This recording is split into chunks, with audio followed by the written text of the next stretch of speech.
Ça suffit de présenter les étrangers comme des délinquants, car les étrangers sont des êtres humains et ce sont le plus souvent des travailleuses et des travailleurs, femmes de ménage, agents de sécurité, éboueurs, ouvriers, cuisiniers, plongeurs, livreurs. Dans tous ces métiers pénibles et mal payés, les immigrés sont surreprésentés.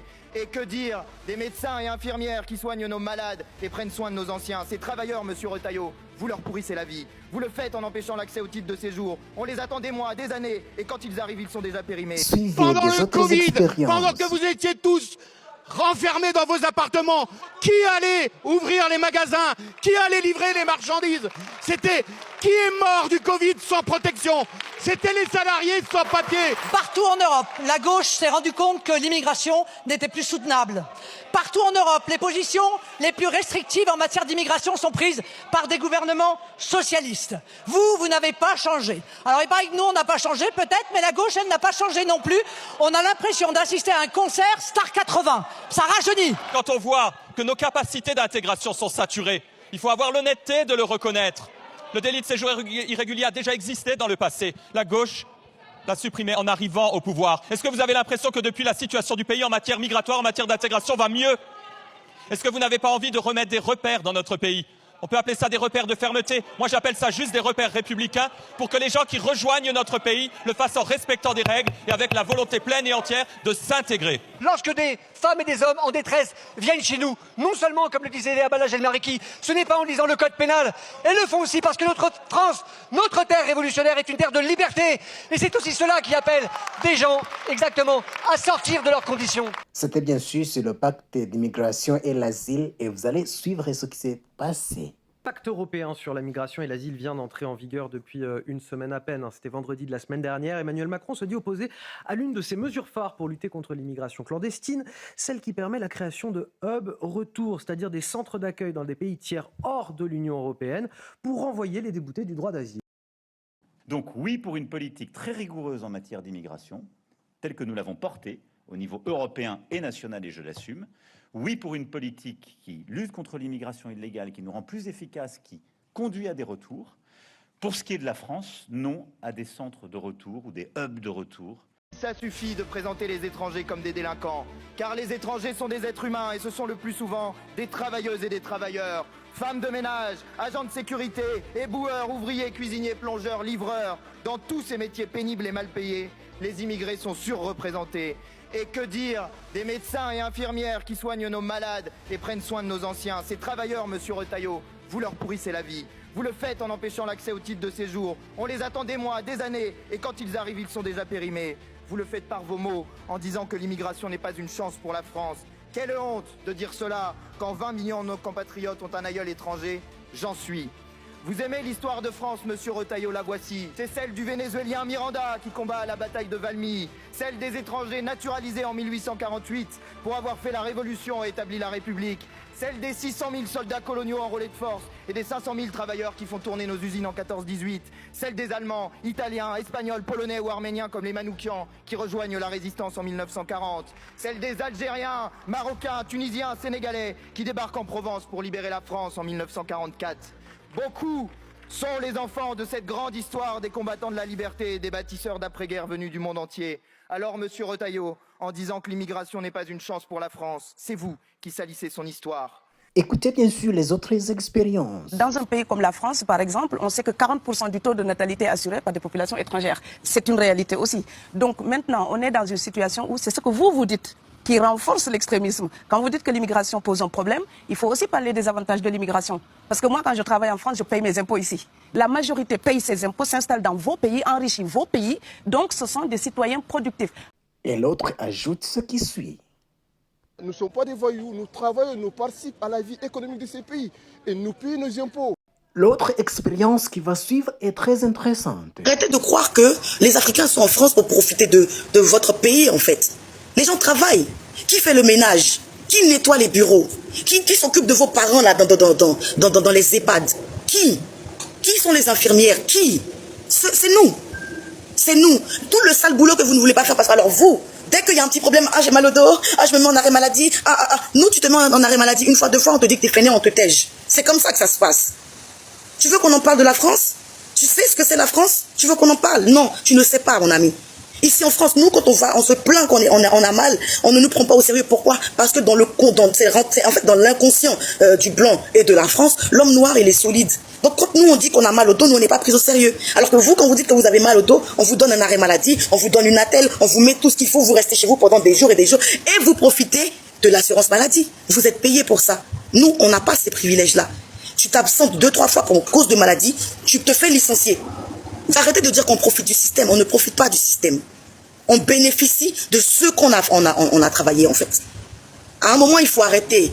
Dès que quelqu'un est en train de parler, là, je suis en train de parler d'un sujet. Je suis en train de sensibiliser ma communauté à rester en Afrique. Je suis en train de parler à mes frères africains de rester en Afrique, d'investir en Afrique, de se projeter en Afrique. Tu viens me dire, si tu n'es pas content de la France, tu rentres chez toi. Il est où le rapport, en fait? À un moment, il faut ouvrir son esprit. Il faut être intelligent, en fait. Et je dis toujours, quand on n'a rien à dire, quand on n'est pas intelligent, on évite de se donner en spectacle, en public. Tu te fais remarquer négativement. Je suis en train d'encourager ma communauté. C'est pas ce que vous voulez? Vous voulez qu'on rentre chez nous, n'est-ce pas? Vous voulez qu'on reste chez nous. Alors laisse-moi dire à mes frères les réalités de la France pour qu'ils restent chez nous.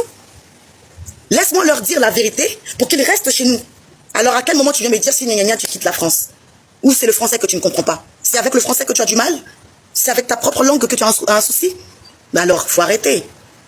J'encourage ma communauté, j'encourage mon peuple à rester chez nous. Parce que c'est là-bas. Là-bas, au moins, ils n'auront pas ces putains de frustrations que vous donnez aux gens chaque jour. Quant à celui-ci... Je dis bravo et merci à celles et ceux qui tiennent notre pays debout, quelle que soit leur nationalité, qu'ils soient avec ou sans papier. Ouvriers du bâtiment et de l'industrie, agriculteurs, employés de bureau, agents d'entretien, enseignants, chauffeurs routiers, aides-soignantes, aides à domicile, serveurs, cuisiniers, secrétaires, caissières, vendeurs, manutentionnaires, coiffeurs, livreurs, étudiants. Bravo et merci à ceux qui tiennent debout un pays que vous voulez mettre à genoux, Madame la Première ministre. Mais vous n'y arriverez pas, car ici, c'est la France.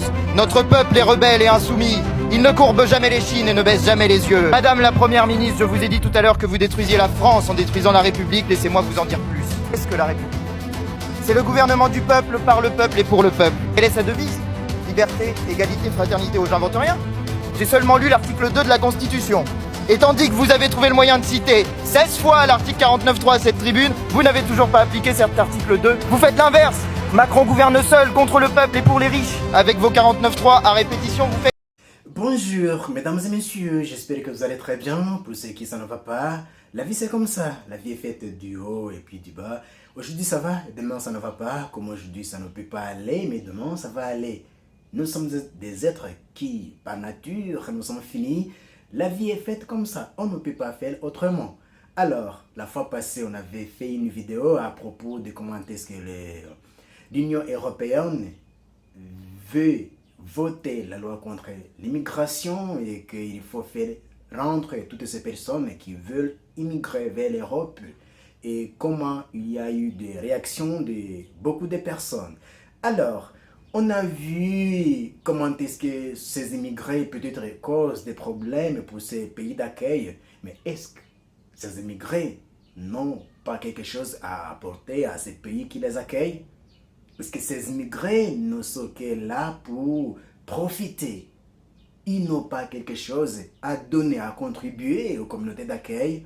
Puisqu'on a vu que ces immigrés, peut-être, ils viennent dans ces pays puisqu'ils ont eu des problèmes, peut-être liés avec l'économie de leur pays ou bien avec les crises politiques, tant de guerres, je ne sais pas, ou bien autre chose qui les pousse à pouvoir immigrer vers ces pays européens. C'est là où on s'est basé, même si ces immigrés peuvent aller dans les autres pays, au Canada, en Australie, en Amérique, ou bien dans les autres pays comme ils le veulent.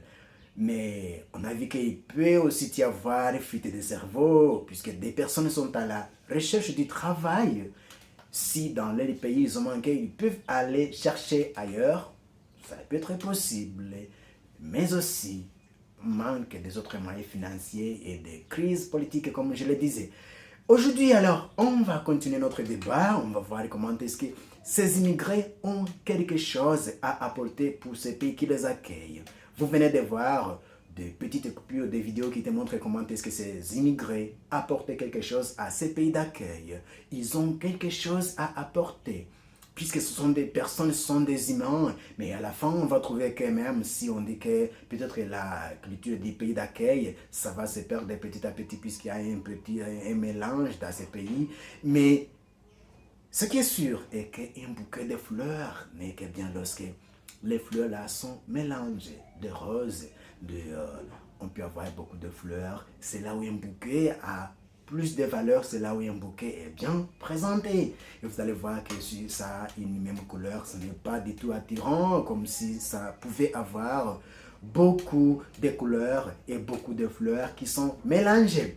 Alors, on va voir comment est-ce que ces émigrés n'arrivent pas dans ces pays seulement pour consommer, pour profiter, mais aussi ils apportent pas mal de choses, comment on va les trouver. Et vous avez trouvé comment est-ce que ces immigrés, dans des petites vidéos que je vous ai montrées, vous avez trouvé comment est-ce que ces immigrés apportent des choses, que ce soit dans l'invention, que ce soit dans ils payent des impôts, ils aident aussi à la croissance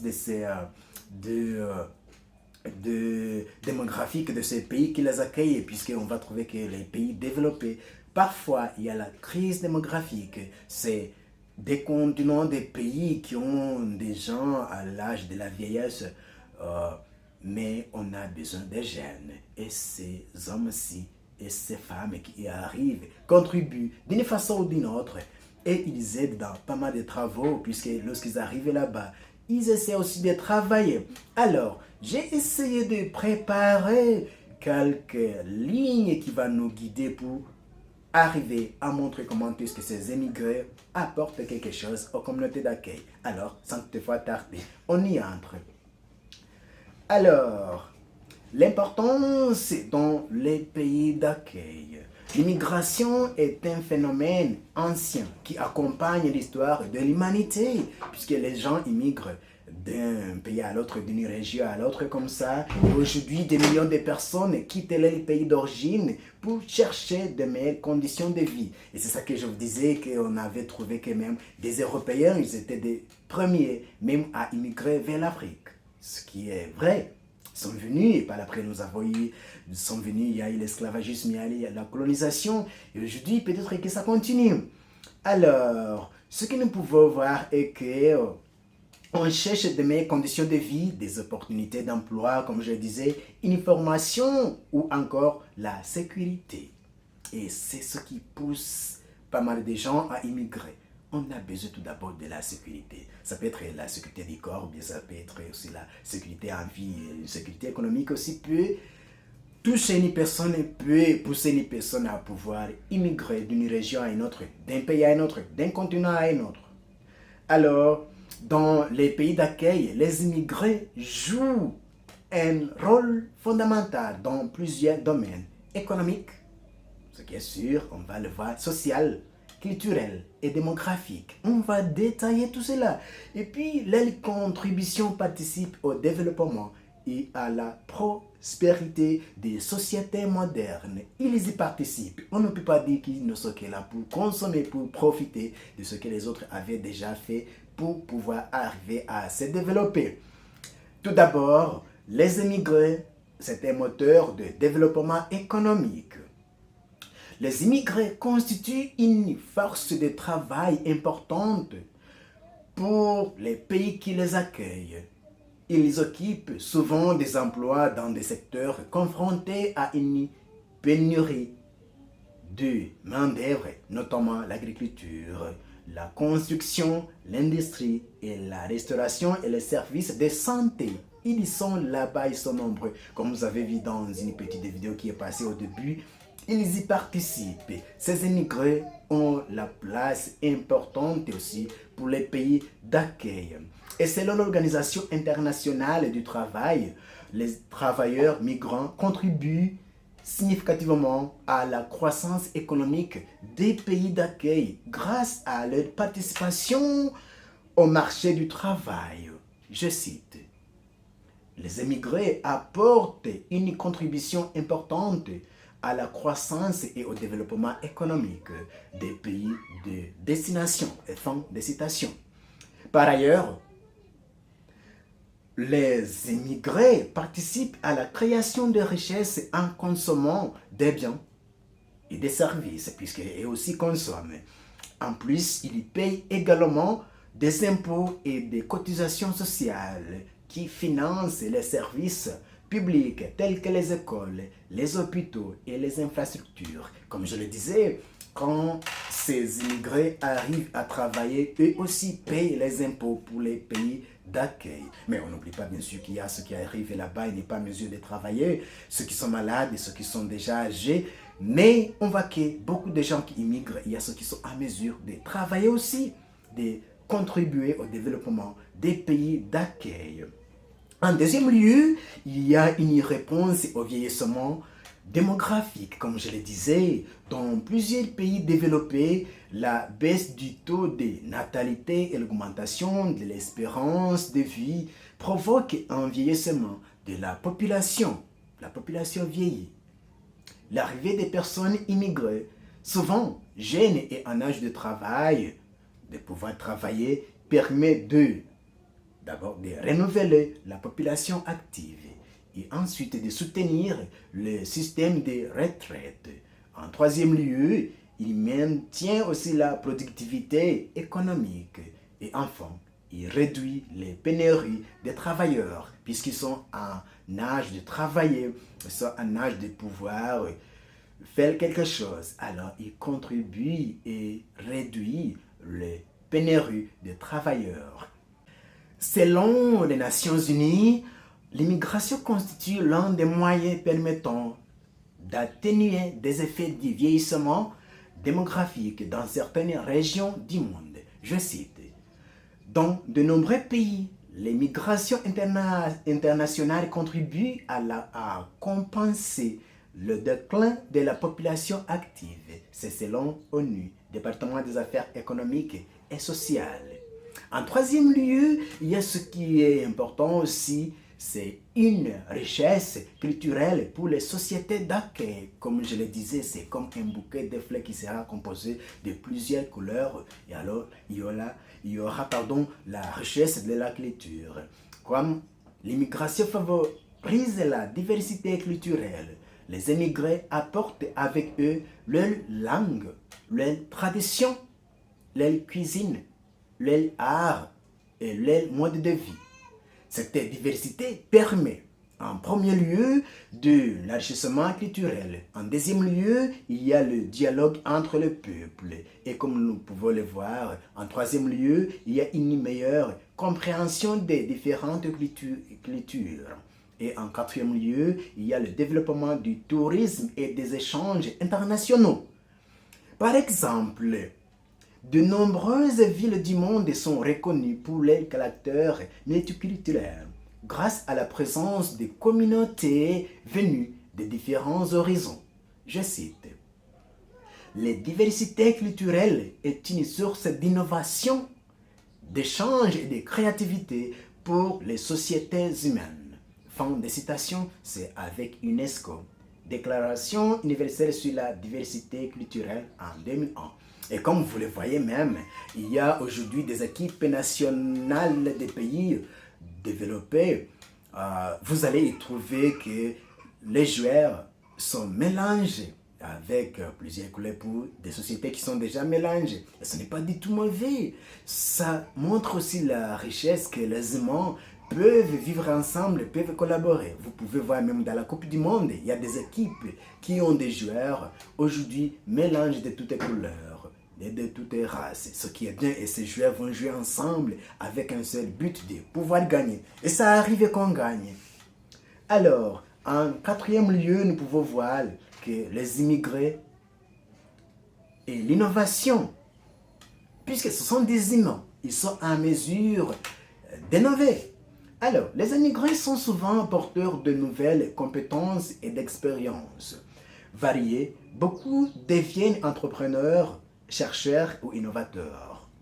Dans plusieurs pays, les entreprises créées par des immigrés génèrent des emplois et participent aux dynamiques économiques.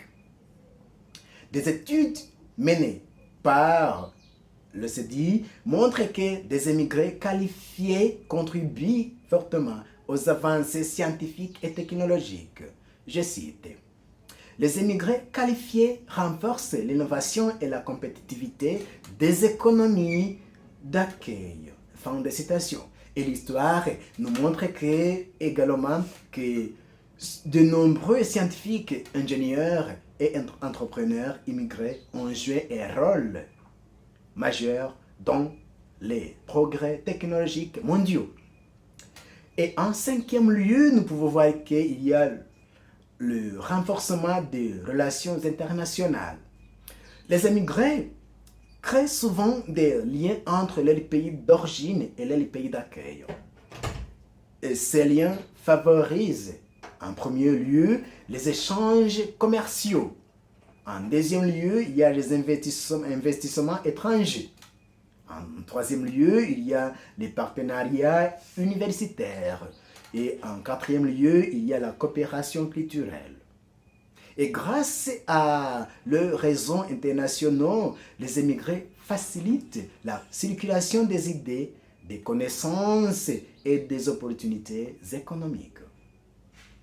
Et le sixième point, avant de finir, est qu'il y a les défis qui sont liés à l'immigration. On avait vu un tout petit peu à propos de cela, mais aujourd'hui j'y reviens, même si on dit que les gens immigrent. Mais il y a aussi des défis qui accompagnent leur immigration. Malgré les nombreuses contributions, les immigrés peuvent rencontrer certaines difficultés. Tout d'abord, il y a barrières linguistiques. Il peut y avoir ces barrières linguistiques et difficultés d'accès à l'emploi, puisqu'ils n'ont pas permis de travailler, et puis discrimination, il peut y avoir discrimination et problèmes de logement et enfin, il y a adaptation culturelle. Ça prend du temps pour pouvoir s'adapter à une nouvelle culture. Et pour que l'immigration soit pleinement bénéfique, les gouvernements doivent mettre en place des politiques favorisant l'intégration, l'éducation et l'égalité des chances. Et pour conclure, les immigrés jouent un rôle essentiel dans le développement des pays d'accueil. Ils contribuent à la croissance économique et soutiennent le marché du travail et participent au renouvellement démographique. Et en enrichissant, ils enrichissent la diversité culturelle. Ils favorisent également l'innovation et renforcent les relations internationales. Bien que certains défis existent, les bénéfices de l'immigration sont largement reconnus par les organisations internationales. Ainsi, une bonne politique d'intégration permet de transformer l'immigration en un véritable facteur de progrès et de développement durable. Alors, pour vous, qu'en dites-vous? Est-ce que l'immigration, les immigrés apportent quelque chose aux communautés d'accueil ou bien alors ils profitent seulement? Ils ne sont que là pour profiter de ce que les autres ont peiné. En travaillant, ils ont contribué. Même, on va trouver qu'un immigré vit mieux que la personne qui rencontre dans ce pays d'accueil. Il y a ceux qui disaient comme ça, que les gens qui travaillent, ils cotisent et puis des immigrés en profitent. Vos commentaires vont nous aider à pouvoir enrichir nos débats. Et puis, si vous n'êtes pas encore abonné, il serait mieux de le faire. Et si vous êtes déjà abonné, grand merci. Et vos commentaires. Mais n'hésitez pas aussi de liker et de partager avec les autres pour aussi montrer que les immigrés ont une part importante pour les pays d'accueil. Merci de m'avoir suivi et à nous revoir pour une autre vidéo qui va venir bientôt.